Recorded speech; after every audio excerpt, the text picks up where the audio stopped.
Malo. Hola Eduardo, buenas tardes. Pues hoy Hola. estamos tú y yo aquí en esta clase, que es la última. Lamentablemente no sé cómo te haya parecido la materia. Creo que esta materia es muy amplia, muy abundante y sobre todo interesante porque si tú comprendes la raíz del procedimiento, puedes actuar en cualquier procedimiento.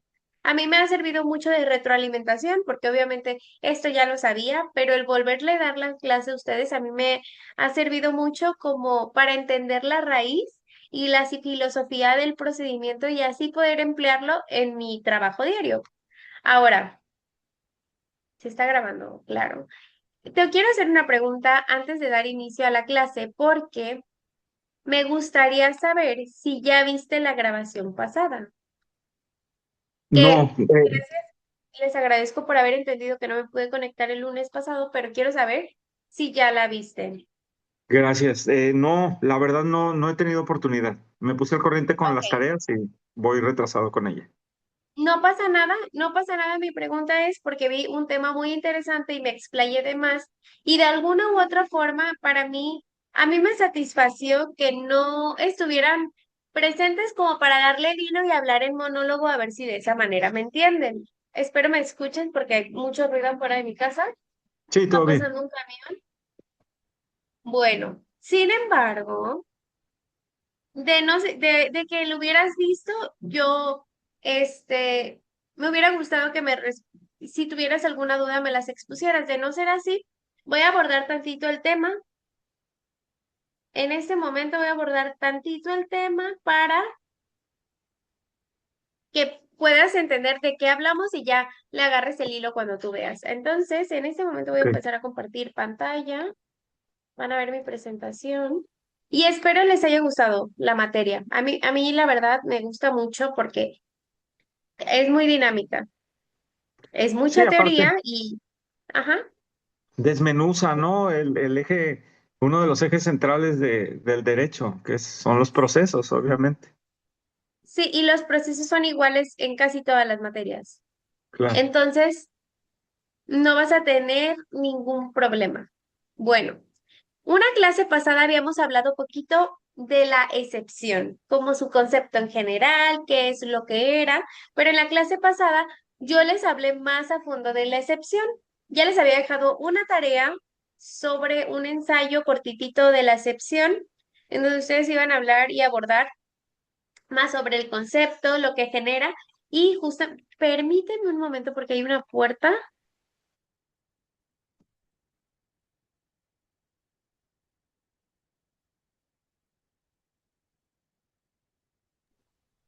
Perdón, es una puerta que estaba medio abierta y está haciendo mucho aire y estaba haciendo mucho ruido. Bueno, el Sin punto es problema. aquí que la excepción es lo contrario, obviamente, a la acción.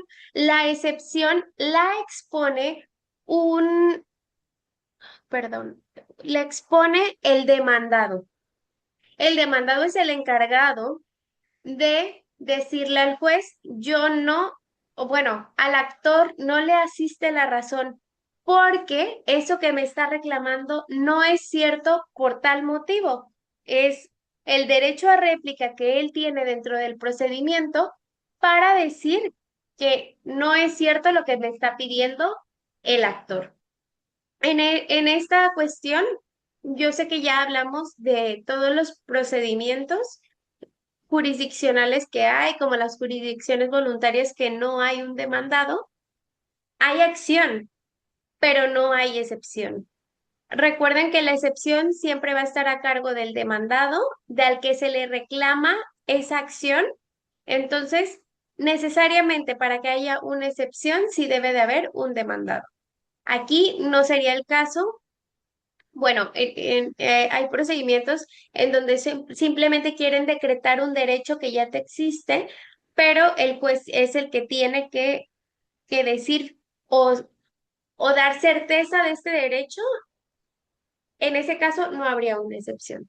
No más, solo lo tomo como punto de referencia. Entonces, va a ser este derecho a réplica, nos sirve para negar los hechos al que te dice o al que le asiste al actor busca destruir la pretensión para detener el procedimiento. Eh, Hay muchos tipos de excepción. Bueno, para empezar, las excepciones se clasifican en dos grandes grupos, que son las dilatorias y las pretentorias. En esta clase yo se las expliqué más desmenuzadamente y podrían entender el por qué unas son dilatorias, el por qué otras son pretentorias y cuál es su naturaleza. En primera instancia, las dilatorias, como su nombre lo indica, buscan retrasar un poco el procedimiento a fin de darle más tiempo al demandado para poder defenderse de esta cuestión que le está asistiendo. O las pretentorias que buscan darle un fin a este procedimiento sin que se haya dado un análisis más abundante de la excepción que reclamó el demandado, el actor, perdón. Y bueno, les hablé más a fondo de cuál es una, cuál es otra, cuál es su naturaleza en sí, pero existen dentro de la ley inmersos estos tipos de excepciones, que es como su clasificación y que algunas van a ser pretentorias y otras son dilatorias. Justamente yo les dejé una tarea de eso la clase pasada, de cuáles van a ser las excepciones dilatorias y cuáles las pretentorias, que les quedara muy claro a fin de que ustedes pudieran comprender cuál utilizar al momento de que ustedes van a hacer una contestación del procedimiento. Mucho ojo, porque yo sé que ustedes van en primero o segundo de, de la carrera. Este tipo de excepciones siempre van a estar a su mano porque más adelante, dependiendo del nivel que vayamos teniendo en la carrera, ustedes van a tener que hacer escritos, van a tener que hacer una demanda, van a tener que hacer una contestación de demanda y estas excepciones son básicas para destruir la, la pretensión del actor y, por ende, es una parte fundamental de la estructura. Por ejemplo, en una demanda vas a poner primero el encabezado, donde hablas de los generales, de las personas o del actor en este caso y sus autorizados. Después vas a decir qué le reclamas, qué acción le está reclamando a al demandado, quién es tu demandado y después las pretensiones que tienes sobre esa acción. A diferencia de que en la contestación de demanda sigue la misma estructura, pero a diferencia de tener una pretensión, van a tener una excepción. Las excepciones siempre van a ser la parte contraria bueno, la excepción siempre va a ser la parte contraria a la pretensión y a lo mejor parece que estoy diciendo un juego de palabras y espero no estar revolviéndolos, pero sí le quiero que ustedes investiguen si tienen alguna duda y que no va a quedar clara cuando finalicemos nuestra materia, que es el día de hoy. A mí me gustaría que me dijeran, maestra, no me quedó claro, ¿cree que nos pueda dar otra clase? Y yo con gusto se las doy, yo no pierdo nada, para nada. A mí me gustaría más que aprendieran a que se quedaran con la duda, más que nada porque ya no nos vamos a ver en esta materia. Primero, una de las primeras excepciones que existen es la incompetencia del juez, que mucho ojo, porque ahorita vamos a hablar de la competencia y van a entender por qué este juez no tendría la facultad de conocer un asunto. La litispendencia, que es la existencia de otro juicio con las mismas partes, con la misma acción y con las mismas pretensiones. Este, Justamente aquí les puse los requisitos para que se presuma que hay litispendencia. La conexidad de la causa, que busca acumular aquellos juicios que, aunque no son las mismas partes, pueden tener una relación muy estrecha entre sí, entre, entre los procedimientos. Por ejemplo, en este tipo de asuntos vamos a tener, mm, bueno, mejor no los confundo más, pero sí hay tipos de juicios en donde por esta conexidad de las causas se vuelven un mismo expediente para que no haya resoluciones contradictorias en la ley. Bueno, mejor dicho, no haya resoluciones contradictorias para las partes. Perdón, una disculpa. Y luego tenemos la falta de personalidad o de la capacidad del actor. Creo que ya se las he dicho en otras ocasiones durante esta materia. La persona capaz de poder reclamar una acción tiene que realmente ser competente, tiene que tener esta capacidad. No puede venir mi mamá a pedir el divorcio, mi divorcio, porque ella no es la persona que debería de hacerlo. Debería de ser Wendy la que promueva su juicio de divorcio porque ella es la interesada. Si lo vemos desde una parte como coloquial, la persona interesada es la apta para reclamar esta acción. También tenemos la falta de cumplimiento o del plazo. Falta de cumplimiento del plazo o de la acción que esté sujeta a una obligación. Hablaba yo en esa clase de que, por ejemplo, yo dije en un contrato que, que yo le voy a rentar una casa a Eduardo, pero yo le dije, no me pagues cada mes. Si quieres, al final de año me pagas todo lo que me adeudaste este año que acaba de pasar. No por adelantado, sino cuando se terminó el año en diciembre me vas a pagar todos los meses de renta de todo el año, de todos los meses del 2026. Pero yo hoy, en junio, julio, me enojo con Eduardo. Eduardo ya se quiere salir de mi casa, pero estuvo sujeta a una condición dentro del contrato. Entonces, yo el día de hoy no podría ir a un juzgado a solicitar que le cobren a Eduardo los 12 meses del año 2026 que no me ha pagado porque todavía no se cumple la condición que establecimos en el contrato de arrendamiento. Espero que así se entienda, pero eso se llama esa falta del cumplimiento del plazo. Todavía no se llega a la fecha estimada en que Eduardo y yo nos comprometimos para, para solventar esa deuda que se generó por la renta de un bien inmueble que está en mi propiedad. Y bueno, después tenemos la división, que ya aquí se empieza a poner un poco más confusa la cosa porque la división existe cuando, por ejemplo, yo, Wendy, le presté dinero a Caín y a Eduardo y yo les presté a cada uno 100,000 pesos, pero yo les voy a cobrar. Disculpen que bostece mucho, pero es que generalmente me pasa cuando hablo muy rápido y no respiro. Discúlpenme. Bueno, yo les voy a cobrar 300,000 pesos a ellos.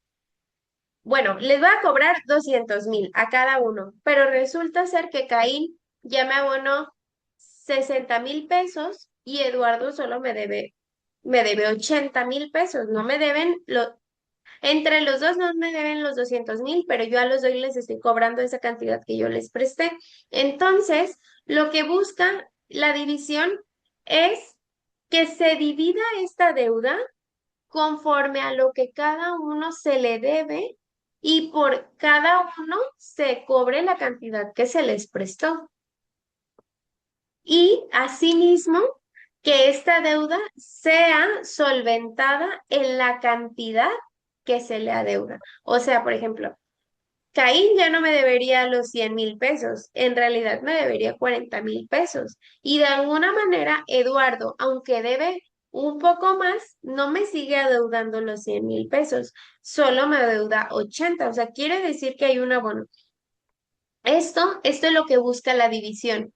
Exigir que el acreedor cobre la totalidad del monto a una sola persona, o sea, a la persona a la que, a cada una, mejor dicho, y se divida en las partes iguales que a cada uno le toca. Porque en este caso, si Eduardo me debe 80,000 y Caín 40, serían 120 y es ahí cuando ya se podría dividir la deuda en la cantidad real. Y bueno, también tenemos la orden o la exclusión, que es todo lo contrario, que dice que que busca que se exija el cumplimiento de una deuda al deudor principal antes de obligar a cubrir, antes de obligar al demandado a cubrirla. Entre paréntesis les puse aval porque es una palabra bien coloquial que todos ubicamos, que a todos nos suena, que quizás nos han pedido a nosotros ser aval de alguien más. Discúlpenme. Y el aval es la persona facultada u obligada a cubrir la deuda cuando el deudor principal no lo ha hecho. En este caso, por ejemplo, que Eduardo me debe 80,000 pesos, no los 100,000, pero ya 80,000, y él dijo que su hermana se iba a ser responsable de la deuda en caso de que él no pagara. Entonces yo, Wendy, promuevo una demanda para que la hermana cubra la deuda que Eduardo dejó conmigo y que sea ella quien se encargue quizá un poco de obligar a Eduardo a pagarme. Es como un medio de presión. Sin embargo, así no se lograra la presión, pues ambas partes extendieron el consentimiento de que su hermana va a pagarme la deuda. Esto es lo que busca la orden o la exclusión. Que la hermana de Eduardo va a decir, a ver, Wendy, espérate, a mí no me cobres. Cóbrale primero a Eduardo que él es el responsable o la persona que te adeuda. Yo no. Yo solo te estoy diciendo que voy a hacer un respaldo de él en caso de que no te pague, pero primero cóbrala a él. Primero oblígalo judicialmente a darte este abono, pero primero a él. Para eso nos sirve la exclusión, para decir, ok, yo sí soy responsable, pero primero obliga al otro a cubrirte la deuda. Y en caso de que no lo cubriera, ya voy yo, en segunda instancia, pues a reconocer este encargo que tengo contigo. Esto es lo que buscan. Luego hablamos de la improcedencia de la vía, que es cuando la demanda, este, cuando se dice que se está tramitando un juicio por, por el juicio incorrecto. ¿Esto cómo es? Por ejemplo, yo en un divorcio no le voy a pedir pensión porque no es la vía correspondiente. Yo no voy a pedirle a un juez penal que haga una rectificación de mi acta de nacimiento. Bueno, esa sería la incompetencia. Pero la improcedencia de la vía es la manera en la que se está ejecutando la acción. Se puede dar de diversos tipos, pero más ejemplificado es cuando tú lo vas entendiendo. Y ya por último tenemos la cosa juzgada, que de alguna u otra forma busca, ah, perdón, desde la otra clase me di cuenta que lo escribí mal, pero la cosa juzgada es, por ejemplo, y se escucha mucho en materia penal, que imagínate que yo hago un robo a una casa habitación. En esta casa habitación yo robé muchas joyas, pero no robé todo lo que hay ahí. Entonces se hace el procedimiento, no se me encuentra culpable, aunque quizá cometí quizá no, quizá, aunque yo cometí el delito de robar esa casa, de hurtar todas las joyas que yo me encontré ahí, pero no se me encontró culpable. Bueno, sale una sentencia en donde se me absuelve de este delito. Sin embargo, después existen pruebas para decir que yo sí fui culpable. Pero para esto emiten una sentencia declarándoseme absuelta. ¿Qué quiere decir absuelta? Que no tengo ninguna responsabilidad con lo que pasó y esa mancha de haber estado yo en prisión por un tiempo, porque se me estaba juzgando de un juicio y ya se resolvió que no es cierto, bueno, no queda esa mancha en mi historial personal. Pero después, por alguna u otra razón, descubren que efectivamente fui yo, porque sí lo hice, simplemente no encontraron los elementos para declararme culpable. Entonces, dicen, a ver, tráiganme a Wendy de nuevo para que venga ahora sí a responder que efectivamente ella no hizo lo que dijo. Y es ahí donde entra la cosa juzgada. ¿Por qué? Porque ya en una sentencia se me absolvió, una sentencia que dio por terminado un juicio respecto de un delito que yo en ese momento no cometí. Yo ya soy inocente, no se demostró mi culpabilidad. Entonces, la cosa juzgada nos dice, eso ya lo conoció un juez, eso ya lo determinó un juez y ya emitió una sentencia diciendo que yo no soy culpable. Entonces, yo, yo no tengo ya ninguna obligación ante la ley. No podrías volverme a juzgar por algo que ya dijeron que yo no hice. Eso es la cosa juzgada. Y hay un principio del derecho que dice que nadie puede ser juzgado por el mismo delito o por la misma acción dos veces. ¿Se entiende? Sí. Entonces, esas son las excepciones procesales. Ahora vamos a hablar de la jurisdicción. Este tema son muy sencillos, pero pueden resultar confusos porque parecen iguales. Así que cualquier duda o pregunta, deténme y dime lo que tú quieras y yo voy a tratar de responder. Va, Ok, gracias. vamos a encontrar que la jurisdicción es la facultad que tiene el Estado a través de los jueces. Déjame hago más chiquita mi diapositiva a ver si tú puedes ver completamente lo que yo estoy viendo. Sí, sí Bueno, lo veo.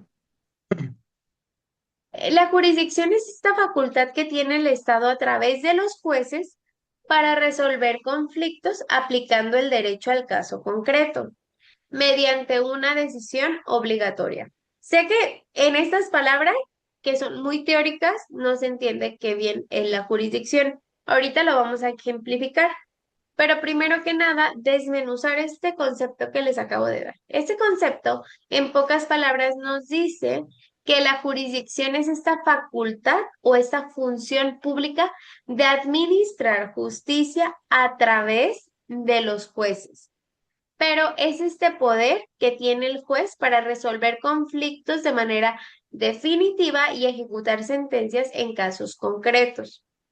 Si lo vemos así, creemos que entendemos. Pero, pues, en pocas palabras, esta jurisdicción nos habla que es este poder que se tiene para impartir justicia. Aquí en Colima, bueno, vamos a ver qué dice que vamos a aplicar el derecho en el caso concreto. Por ejemplo, sabemos que muchas de las leyes que utilizamos, sobre todo aquí en Colima, son leyes que emitió el Congreso de aquí de Colima y son ordenamientos que son especiales para este estado. Ahorita vamos a pasar a una transición muy importante, pero que también nos va a dar jurisdicción para conocer asuntos y es la entrada en vigor del nuevo Código de Procedimientos Civiles. Actualmente, en materia civil, mm, cada estado de la República tiene ordenamientos que solo se emiten en la zona, dadas las circunstancias que vive cada estado. ¿Esto qué quiere decir? Ya sabemos que las leyes, dependiendo cómo se encuentre la sociedad, es la manera en la que se van a elaborar. Actualmente, por ejemplo, en materia civil, tenemos un código civil para el estado de Colima, que este código nos habla de todas las acciones y estructuras y sobre todo derechos y obligaciones para los ciudadanos en este estado, en esta materia. Y nos dice el Código Civil, ok, el Código Civil establece los derechos, pero el Código de Procedimientos Civiles para el Estado de Colima nos va a decir cómo se va a ejecutar el proceso, la parte procesal, lo que estamos viendo en este estado. Entonces, por ejemplo, en materia penal, hay un Código Penal para el Estado de Colima, pero hay un Código Nacional para procedimientos civiles. Unificaron todos los procedimientos a nivel estado para que no haya el mismo menjurje que hay ahorita, de que en cada estado es todo diferente. Yo no sé cómo se manejan de aquí y no sé cómo le vamos a hacer. Para ser abogados, el que nos hagan a nosotros un código de procedimientos civiles implica que solo vamos a estudiar uno para todo el país. El procedimiento va a ser igual en todo el país. Eso busca establecer. A lo mejor el código de procedimientos, el código civil, perdón, no va a ser así, el cómo se decretan los derechos, pero sin embargo, la materia en la que lo vamos a ejecutar sí nos habla de un procedimiento distinto, un procedimiento unificado. Entonces, podré yo decir, me podría decir mi familia, yo llego en yo tengo, ¿me puedes llevar mi divorcio en Monterrey? Y yo les digo, sí, porque no tengo que estudiar mucho. Tengo que quizás estudiar las leyes de cómo se ejecuta el divorcio allá, pero la estructura, al momento de llevar a cabo el proceso, de meter mi demanda, mi contestación, el tiempo en el que me van a apoyar a acordar, perdón, a notificar, o los términos procesales, bueno, eso me lo va a decir un código que ya va a estar establecido en todo el país.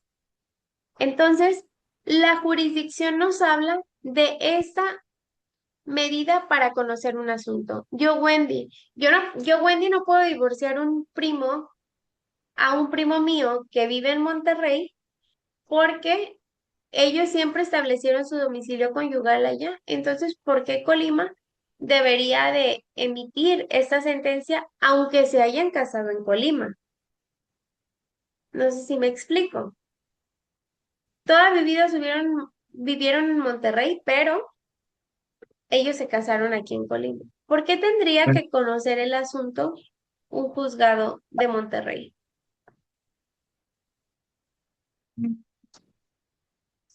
Ay, no, pues no le veo el aspecto legal a eso. ¿Por qué? ¿Tú dónde crees que se deberían de divorciar? Pues se casaron en Colima, ¿no? Ujú. Pues Pero a nunca mi vivieron juicio. aquí. Ok. Sin embargo, bueno, yo pensaría que por el que el trámite se realizó en Colima, sería en Colima, pero supongo se crean ciertos derechos allá de acuerdo a la ley, ¿no? Porque vivieron allá. Toda su vida Ok. vivieron allá. Todo su matrimonio vivieron en Monterrey. Pero ellos se casaron aquí. Y déjame Ajá. decirte que estás equivocado.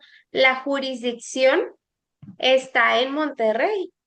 Ok. Porque ellos, aunque sí se casaron aquí, toda su relación la vivieron allá, con los derechos y obligaciones que adquirieron en Monterrey. Incluso pudieron tener hijos y nacieron allá. Incluso pudieron comprar casas que forman parte de la sociedad conyugal y están allá. Los derechos que se establecieron están en el lugar donde tú estás viviendo. Esa es la jurisdicción. La jurisdicción nos dice quién tiene derecho a conocer este asunto. Entonces, nosotros, como ahorita se llama Tribunal Superior de Justicia, es el encargado de conocer los asuntos de todas las personas que viven en el estado y que tienen derechos dentro del estado. Mi jurisdicción o nuestro ámbito nos da este esta facultad de poder resolver los conflictos de las personas que viven dentro de aquí. No todos los derechos se tienen que declarar allá. O sea, allá, pero por ejemplo en el matrimonio sí, porque allá vivieron siempre, porque allá se rigieron bajo las leyes de allá. Tan es así que te voy a decir que ahorita acabo de hacer una sentencia en donde una pareja se casó aquí en Colima, pero todo su matrimonio vivieron en Francia y el divorcio lo hicieron en Francia, porque se rigieron bajo las leyes de allá, porque yo tendría que conocer un asunto si toda la vida vivieron allá. A lo mejor ahí te suena más lógico, pero Ok. lo que sí es que ellos sí tienen que venir a traer el divorcio de allá y que nosotros ordenemos que se mande un oficio y se disuelva ese vínculo. Sí está confuso, sí es confuso, pero ahorita vamos a ver qué es la competencia y a lo mejor nos puede quedar más claro. A diferencia de la jurisdicción, después tenemos la competencia, que la competencia es esta facultad que tiene un órgano de conocer y resolver un asunto determinado dentro de los límites que establece la ley. Es una medida o límite que le ponen a la jurisdicción en donde el juez solo puede resolver casos específicos. Por ejemplo, en la jurisdicción nos da la facultad de abarcar todos los asuntos que involucren a las personas de aquí de Colima y que en estas personas que viven aquí en Colima, no todos tienen solo asuntos civiles, familiares, también hay asuntos mercantiles, también hay asuntos penales que esas son, que esas son y laborales, que esas son las materias que nosotros vemos, son 5 materias. Penal, laboral, civil, mercantil y familiar. Administrativo no porque se rige bajo otro ordenamiento y es otro tribunal, pero también el derecho agrario es otro tribunal aparte. Pero nosotros como Poder Judicial conocemos estas 5 materias y que de estas 5 materias va a haber una división para ver qué juez puede conocer cada asunto. Porque imagínate que yo trabajara en un juzgado segundo en general, que no dijera familiar, un juzgado segundo. Y el juzgado segundo resuelve todas las materias que existen, civil, familiar y mercantil y penal y laboral. ¿Ustedes creen que un juez podría con todo eso? Más con la carga de trabajo que hay, más con, sobre todo con la carga de trabajo. ¿Ustedes creen que podría este juez? No. No, para nada, porque entonces sería un juez todólogo que haría todo a medias porque no se especializa en algo en particular y da lo mejor de él en esa materia. Entonces, la competencia nos da esta amplitud de que un juez va a conocer un asunto en particular y él solamente va a ser el competente. Un divorcio, ¿quién lo lleva? ¿Qué juez es el competente de resolver un divorcio? ¿Qué juez es? Un ¿Qué, familiar, qué un juez de lo familiar. Ajá, un juez de lo familiar es la persona encargada de conocer asuntos sobre divorcio porque hablan de este vínculo que hay entre las personas. Él es el juez competente, el que puede conocer el asunto. Un juez mercantil de nada me va a servir porque todos los asuntos son mercantiles y no tendría sentido que los conozcan, porque no se rigen bajo las mismas disposiciones o las mismas leyes. Pero bueno, para entender un poco más la competencia debemos de entender que se divide en grupos. Aquí le puse 3, pero realmente se divide en 4 grandes grupos, aunque el último yo lo considero distinto. Pero bueno, yo también el último punto lo pondría en la jurisdicción, pero ahorita vamos a ver. El primer lugar por el que conocemos que se divide un una competencia o la competencia del juez es que por la materia que está emitiendo bueno, por la materia en la que está dividida el conflicto y por la que están divididos también los juzgados. Por ejemplo, aquí dice que se clasifica según la naturaleza del conflicto. Puede ser civil, puede ser penal. Aquí ya se dividió un juzgado familiar por la magnitud de asuntos que hay. Entonces, fue mejor dividir un familiar y un civil. Nosotros, como juzgado familiar, vemos pocos asuntos civiles porque se relacionan. Hubo una conexidad de la causa y por la materia que es, nosotros debemos de conocer esos asuntos.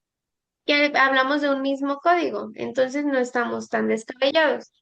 También tenemos la competencia por territorio, que esta la determina el lugar geográfico donde se encuentra. Por ejemplo, yo, Wendy, aunque ya sabemos que estamos aquí en Colima, Colima para el Poder Judicial se divide en tres grandes grupos o en tres partidos judiciales.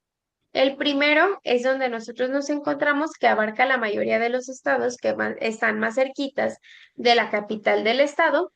Vamos a encontrar que la competencia del primer partido judicial abarca eh, Cuauhtémoc, Comala, Villa de Álvarez, Minatitlán, que yo tengo un conflicto con Minatitlán, pero ahorita lo vamos a hablar.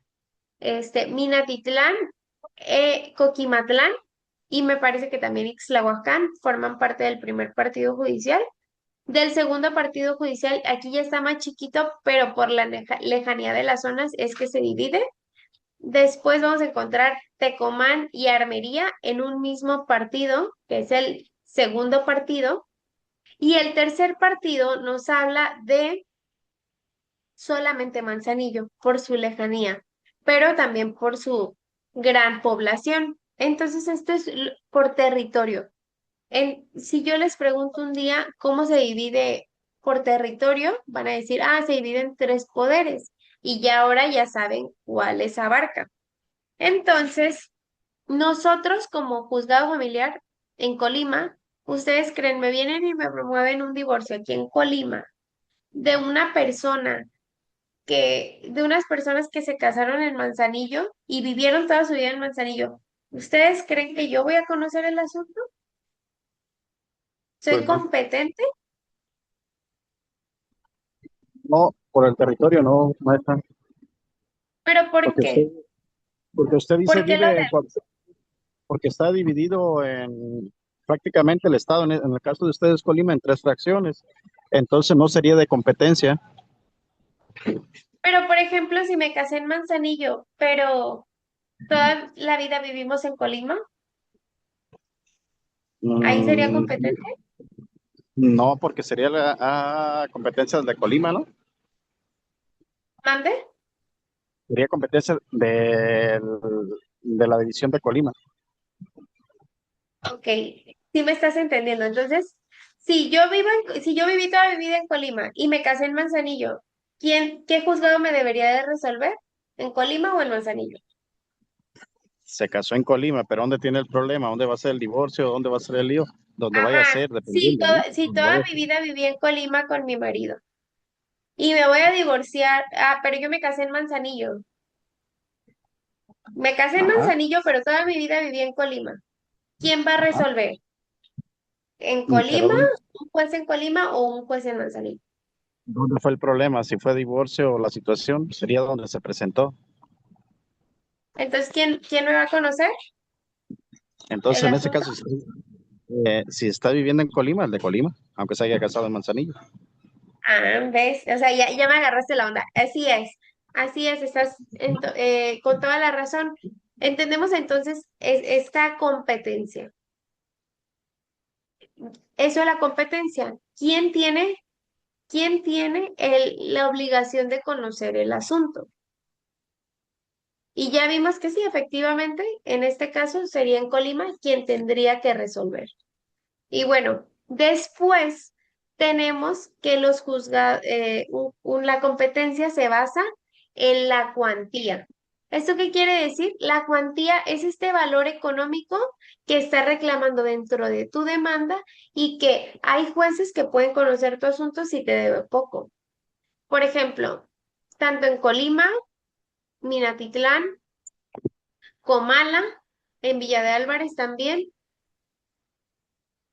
a ver, Coquimatlán, Comala, Cuauhtémoc, Villa de Álvarez, Minatitlán, tienen juzgados de paz. ¿Qué son los juzgados de paz? Son juzgados muy chiquitos que se encargan de resolver conflictos dentro de las mismas poblaciones y conflictos que quizás se pueden resolver por medio de una conciliación, de una plática, de una mediación y a diferencia, pues también pueden conocer asuntos de menores cuantías. No sé dónde va la cuantía ahorita, pero lo máximo que pueden conocer de asuntos aquí en un juzgado de paz, les digo aquí como bien propia, porque yo estuve practicando en un juzgado de paz, entonces en aquel tiempo la cuantía eran como de 18,000 pesos, el tope de asuntos, o sea, que podían ellos cobrar. Pero ahorita les explico cómo. Y creo que ahorita va como en 36. Se divide en UMAS la cuantía y la cuantía es, por ejemplo, si a mí Eduardo me debe 18,000 pesos, yo podría venir a un juzgado de paz y los dos vivimos en Cuauhtémoc para que le pidan, bueno, para hacer un juicio mercantil ejecutivo, este, para que él me ayude a cobrarle a Eduardo, a resolver un conflicto, a un juicio, vaya. Él es competente para resolverme este conflicto y que Eduardo me pague esa cantidad que me adeuda. Pero si aún así, si fueran 200,000 pesos lo que me debe Eduardo, yo no puedo ir al juzgado de paz porque él no sería competente. Él, su límite para asuntos que va a resolver son de 30,000 pesos. Entonces ya está fuera de sus facultades. Ahora ya sería un juez mercantil en el estado quien tendría que resolverme esta cantidad que se me adeuda. Eso es la cuantía. Y por último, tenemos el grado, que aquí nos habla de la instancia en la que se está presentando el procedimiento. Aquí yo también hablaría de una jurisdicción, porque es quien tiene la facultad de conocer estos asuntos. Es más o menos igual que la cuantía, simplemente que aquí tenemos primera y segunda instancia. La primera instancia son los juzgados, quienes resuelven los conflictos y se encargan de eso, de resolver las problemáticas entre las partes. Sin embargo, la segunda instancia se encarga de revisar si estas sentencias que nosotros como juzgados de primera instancia emitimos se encuentra o no eh, se encuentran o no resueltas de la manera correcta. Ellos se encargan de revisar si ejecutamos o no el procedimiento y pueden modificar, anular, bueno, modificar o revocar las sentencias. Y nos piden que hagamos un nuevo procedimiento. Esa es la segunda instancia. ¿No? Esta segunda instancia se encuentra con los magistrados y ellos son los competentes de resolver. Yo, como juzgado o como jueza, no puedo emitir una nueva sentencia, o sea, no puedo revisar mi procedimiento y decir, ay, lo hice mal, emite una nueva sentencia. No, no se puede. Tiene que ser alguien de mayor, bueno, de otra instancia, alguien más elevado jerárquicamente a mi nivel, quien va a decir si resolví o no de la manera adecuada. ¿Les queda claro? Sí, a mí sí. Sí, maestra. ¿Sí? Bueno, eso es todo por mí. Ya no tenemos materias pendientes. Yo les había platicado que íbamos a tener un trabajo parcial con el que vamos a dar por concluida con su calificación y pensaba yo en una demanda, pero y la verdad ya no me centré en eso porque vi que mi material me daba para otras cosas más teóricas e importantes. Yo pretendo que mi trabajo parcial sea sobre la jurisdicción y la competencia y es un pequeño ensayo. Ya ven cómo yo se los he desmenuzado. Eso es lo que pretendo y se lo subo al ratito. ¿Cómo ven? ¿Qué fecha tenemos para Ok. entregar eso? Perdón. La próxima semana. Ay, Más ay, tardar el, yo creo que el sábado, porque el sábado yo voy a la escuela, bueno, no, el viernes, porque yo el sábado tendría que entregar calificaciones. De acuerdo. ok. ¿Cómo ven? Sí, sí, de mi parte está bien. Entonces, ya al ratito le subo esa actividad. Va a ser más noche. Ya ven que yo casi como tipo 10 11 de la noche estoy subiendo las tareas, en lo que Ok. termino de plantearla bien y ya para que tengan toda la semana y terminen y finalicen sus otras tareas. Me parece muy bien. Muy bien. Pues muchas gracias. Me gustaría escuchar comentarios. ¿Les gustó la materia? ¿No les gustó la materia? ¿Cómo la vieron? A mí sí, la verdad es que se me hizo, pues como lo mencioné al principio, desmenuzamos lo que son los procesos jurídicos. Yo que estoy, bueno, que trabajo directamente ahí en el Poder Judicial, pues me ayudó a entenderlos un poco mejor. Eh, la forma en la que nos los explicaste también me pareció la adecuada. Y las tareas, el adelantar el tema a lo que íbamos a ver en la clase ayudaba bastante, porque si tenía alguna duda ya me servía como para aclararla durante la clase. Entonces, de mi parte, muy bien, felicidades. Gracias, gracias. También ustedes excelentes alumnos porque tengo, he tenido pocos grupos en donde realmente se conectan, entonces a mí me gusta como esta interacción que tenemos y estas dudas y preguntas y yo casi siempre soy como un ping pong. Entonces, yo les agradezco, gracias por estar aquí presentes y sobre todo gracias por su atención. Valoro mucho su tiempo y su dedicación. Así que, pues, Igual, finalizamos. No sé si nos volvamos a encontrar más adelante, pero sería un gusto para mí. que así sea. Gracias. Gracias. Voy a dejar de compartir pantalla y voy a dar por finalizada esta clase. Entonces, tienen hasta el viernes para enviarme todo. Las personas que no están aquí presentes, su pregunta de la clase de hoy va a ser eso, ¿qué día me tienen que entregar todo? Y que sean muy conscientes. No, ya no los puedo esperar más. Entonces, pues nos vemos más adelante, chicos. Va Gracias. que va. Gracias, buen Bye. día. Hasta luego. Bye. Ok, gracias. Bye.